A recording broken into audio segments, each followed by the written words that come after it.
How to add Sonic Network to your Metamask wallet?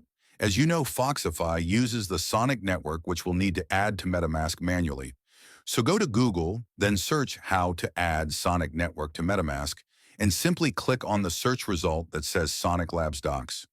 This will take you to the contract details, or the network details rather, and what I want you to do is copy the RPC URL link, because that is the one we are going to need in Metamask.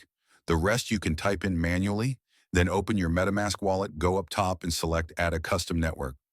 For network, the name, you go Sonic, and for the URL you enter the URL, and as a name you use Sonic Mainnet, and then go ahead and click Add URL. The chain ID is 146 and the symbol is S.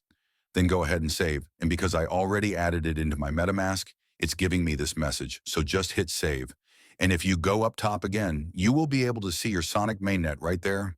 You can click it, and there you go.